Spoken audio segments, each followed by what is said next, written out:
Hello friends and family of YouTube. Man, I have built me a greenhouse and I'm going to take you along with me and show you how I built this thing step by step.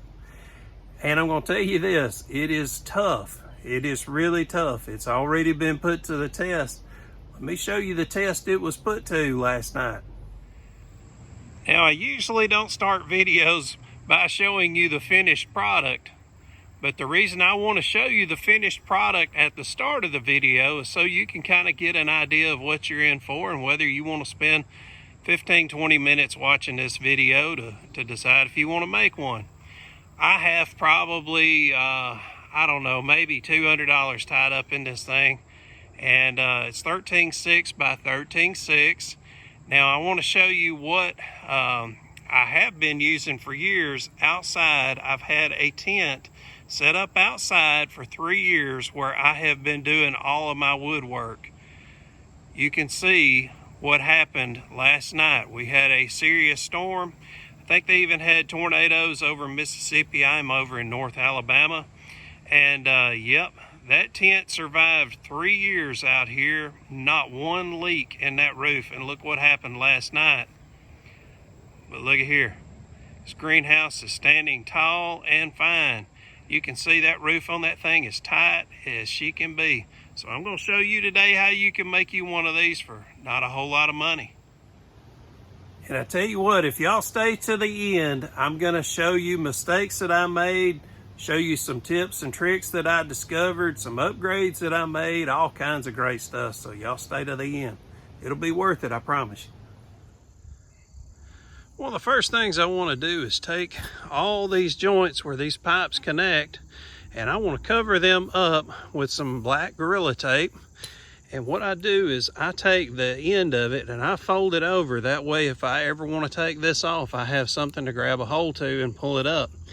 But the reason you want to put this Gorilla Tape here is that plastic, as the wind blows and that plastic's rubbing against that surface right there, it will split up your plastic and tear it all to pieces. So to keep it kind of cushioned, that's what I'm doing with the Gorilla Tape. And before I tape these together, I am running a strap all the way down to the other end, make it good and tight. And I run one from the top all the way down to the bottom and get the pipe clean. And then I'll put some of that black tape around these joints here. And I'll do the same. I'll run me a strap all the way down to the bottom and get all that tight. And the reason you want to do this, you want this thing real sturdy and real tight to where it doesn't wobble. So when you put the plastic on, it'll all hold together real good. And having all these ends on here taped together and having these two straps holding it tight, man, it was a lot easier to stand this thing up by myself. So now I've got a few things to do before I get ready to put the plastic on. And you'll notice that I made a perimeter all the way around. And I still got to do the back side here because I got to do a doorway and all that good stuff. But anyway, I'll show you that as I build it. And I've made this kind of L-shaped so that I have like a 4-inch wall out here. And I'm hoping to use that to adhere the plastic to. Now, let me show you what I've done here on the front side. This is going to be the front side. I'm going to put a fan up there inside of that that area there to help kind of use as ventilation. So I'm going to take a 20-inch box fan, build a box around the box fan, and have it mounted up there and make a vent and everything. But what else I'm doing is, if you'll notice, I am right now trying to mount that pole right there to that piece of cedar. Oh, that's another thing I didn't tell you is I'm using cedar. But anyway, I am doing that so that everything will kind of sturdy up, and that's all. It goes all the way down and mounts to the floor here, so everything will be mounted together. And I'll try to even put some cross bracing in here and show you a few other things here in a little bit that I'm going to do to make this thing more sturdy. And here's your close-up of what I'm doing to kind of strap this all together to get this wood connected to these metal poles. Now, if you're wondering why I run this at an angle, if I would have run it up here, it would have been sticking up to the point, making it hard for that plastic to not get ripped on it. So if I turn it at this angle, the same as the pipe, that gives it a smooth transition. So now what I'm going to do is put some black tape, that Gorilla Tape, over that and make it smooth, so as that plastic moves when the wind's blowing, it won't get cut on that. All right, so I got my neighbor to come help me. He was a lot of help. What's great is he's tall, so me and him both being taller, that worked out great. So anyway, we threw the plastic over this thing, and just like how you'll take a bed sheet, if you're trying to make a bed up by yourself, and how you'll wave the sheets so you can pull them back and forth, that's what he and I did. I would get on one side of the greenhouse, and he would get on the other, and we would make that thing wave, and that way you could pull the plastic whichever direction you needed to. So right now what I'm going to do is I'm going to fasten that plastic along that bottom piece right there, and I'll get on the other side and pull it tight. And now what I've done is taken some Gorilla Tape, and I tore me off some small square pieces. They're probably about 1.5 inches long. And I've got a box of washers, and what I'm doing is I'm putting a washer on top of a screw, and this screw is about 1 1/4 inch. So what I am going to do is I'm going to screw that right through that black tape. The reason I do that is if you was to just screw this into this plastic without the tape, it would puncture, of course, the plastic like it should, but as the wind is blowing and pulling against this plastic, it would rip it. So this Gorilla Tape helps give it a little more strength. We've seen the commercials where, man, this stuff can work outside and gorillas can be yanking on it and it still hold up. So, man, yeah, it should hold up well on a greenhouse. All right, so now what I'm going to do is take this strap, and I am going to strap down the greenhouse so that as the wind blows, it's not going to cause any issues.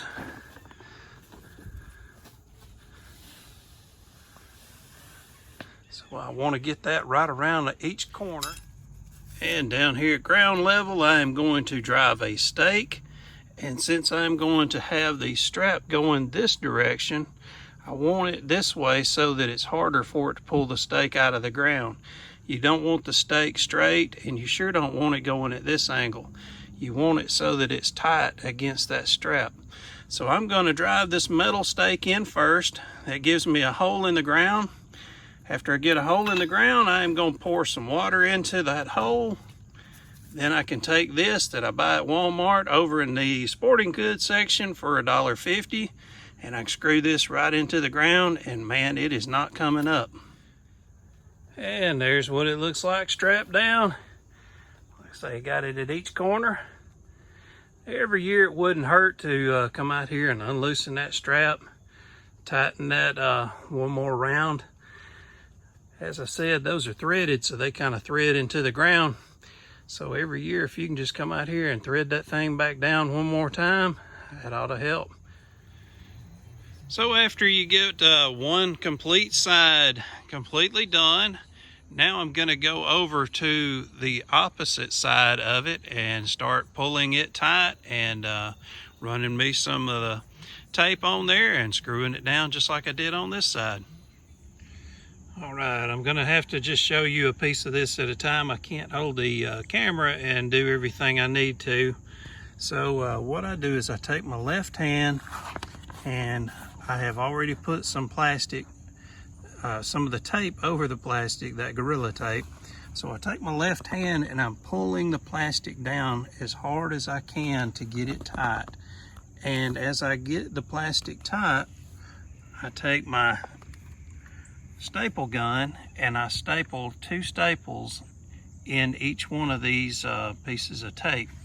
And then I take my screws, and I'll have a washer already put on the screw so that all I have to do is pick that up and I put it right into the center of the tape, just like I did with those, and it's gonna hold just fine. And before tightening up the plastic on the front side, I went ahead and built me a box around a box fan, and I just zip tied the fan up there so it'll stay. And the reason I wanted to do that is that if that fan ever gives out, I also want to be able to just cut those zip ties and be able to replace it very easily. I've got it set on low, so all I have to do is just plug in the cord that comes out of there.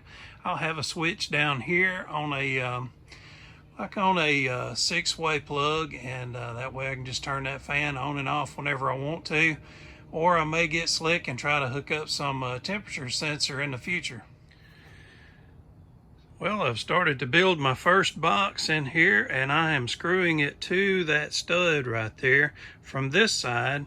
But once I make the boards that come this direction, I need to be able to get on the other side there and be able to screw those boards in. That's why I've not put the plastic tight against that wall yet, because I would not be able to get the screw gun back there. So we go ahead and finish making this box, and hopefully I can get some dirt in it before the sun goes down. I'm getting a little over anxious and impatient, so I went ahead and finished making the box on here before I got too much further. It filled it up with dirt, transplanted a few plants in here, so I'm gonna give this a try. And now I've got to go on the outside and finish tightening up the rest of this plastic. And one of the reasons why I built this the way I did is I wanted this box, the weight of it being weighted down with the dirt and everything, attached to this greenhouse. That's going to help keep this thing from ever wanting to blow away. Not to mention the fact that I've got these 4 corner straps in here, as I showed you earlier. Those definitely will keep it tied down, but definitely won't hurt to have these boxes in here like this. Check this guy out. He's wanting me to hurry up and get this thing done so he can go in there and eat all the bugs. And I tell you what, this thing does keep some bugs in it. I might get me a Venus flytrap and put inside of there. When you're pulling this plastic tight, the main thing you want to concern yourself with is how tight you're keeping that roof area, because you don't want water to build up there or a pile of leaves, any of that, because it will stretch your plastic. So as you're pulling your plastic, you want to pull it tight, say from this direction, as it's pulling it over the roof. You don't necessarily want to concern yourself with pulling it tight around the side. It doesn't hurt to have the sides tight, but your main focus is always to keep that roof tight. And the rest of it will kind of work itself out as long as you keep that in mind as you're going around the building and pulling the plastic tight and cutting it. Now, one thing I wished I would have done before I put all of this tent together, when it was basically just a skeleton. If you've noticed, what I've done here is I put a 3-inch piece of pipe around this leg. And the reason I did that was so that the dirt is not around that leg and causing that pole to rust and rot. So if I would have done it beforehand, I wouldn't have had to cut the pipe.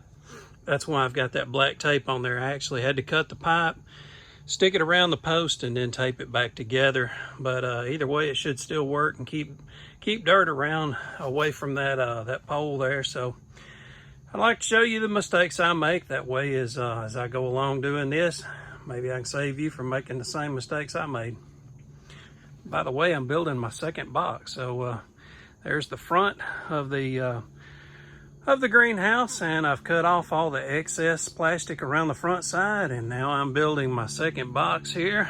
And probably be next week before I make the third one, but I plan on making one right over there as well. The first mistake that I realized I made while building this is, if you notice, that plastic right there sits on top of that cedar. So as the rain comes down the plastic, it catches along in that cedar, and then water goes inside, which is not a big deal, but it does make it hold water on those boards, which might make them rot a little quicker. So I wish that I would have done like I did here, of let the plastic go down to the ground and maybe even go over the ground, maybe 2 inches or so. It wouldn't hurt anything. but what it would do is keep that lumber from getting wet that much more.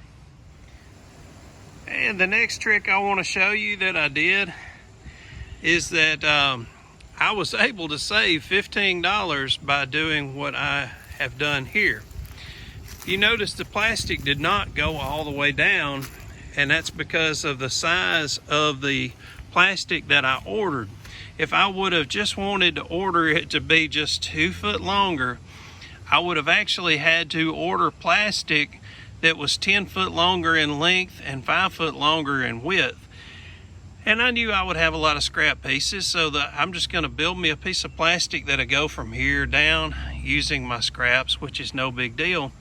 But what I'm going to do is I'm going to leave this kind of open for now. It lets airflow get in there. And so what I'm going to do is once it starts getting a little cooler, I will put some plastic up under there. What I'm going to do is go under this plastic with my scrap pieces and then run it down. And I will have it to where during the summertime I can take that plastic and flap it back up. So I'll either have it set up to where I can do it with Velcro, or I may even have a piece of wood that will move up and down. But you definitely need ventilation, especially in the summertime. And another trick I'm doing right now is I am not cutting out around the box fan. I am leaving that all closed in. Reason I'm doing it is the highs right now are right at 70 degrees and it's going to be dropping even more. So I'm not going to be needing that ventilation set up for another 6 months. And you know, it's going to be hard to keep it really keep it airtight. So the less amount of holes in this thing I can have right now, the better. So I definitely want to keep it warm in here during the fall and winter months. And I have not built the door for it yet, but what I did is when I cut the plastic out for the door, I left it about 4 inches over. And the reason I'm doing that is so that when I build the door and hinge it, this will be part of the hinge system, and that will also help keep it a little more airtight.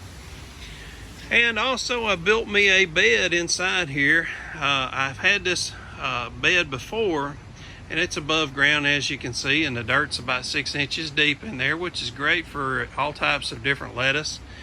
But if you notice on these legs, I've got a V-notch cut into both of these legs here. And the reason I did that is now I can take my wheelbarrow and I can put it right up under that bed, so the wheelbarrow stays out of the way. And of course I've got me some stuff already planted in here, and what I did is I took some very small little Ziploc baggies and put me some notes inside there telling what they are. I probably should have put the date on there of when I planted them, and that would have been better. So still learning what to do and what not to do. Also put a light fixture inside of here, and here's the box to it if y'all want to check that out and look at it at Walmart. I think it was about $18–20. Tell you what, right here, let me show you what this thing looks like at nighttime lit up.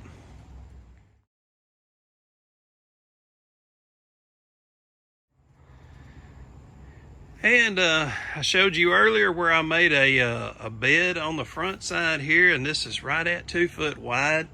And I've already got some stuff planted in it. This is on the side that has the box fan, and I've also built a second one as I showed you earlier as well, and got a few things planted in it, and I'll be planting some more tonight after dark. Folks, I hope y'all enjoyed this. If y'all got any questions, put them down in the comments below, and I'll be glad to answer them any way I can. Man, I have really enjoyed this thing, and I am just getting started with it, so I'm going to have a lot of fun over the off season. And definitely once spring gets here, I'm going to have this thing full of all kind of stuff. So, folks, I appreciate y'all spending some time with me. If y'all hadn't hit the like, subscribe, and all that crap, y'all know what to do now. I sure would appreciate it. See y'all real soon. Leave me some comments down below.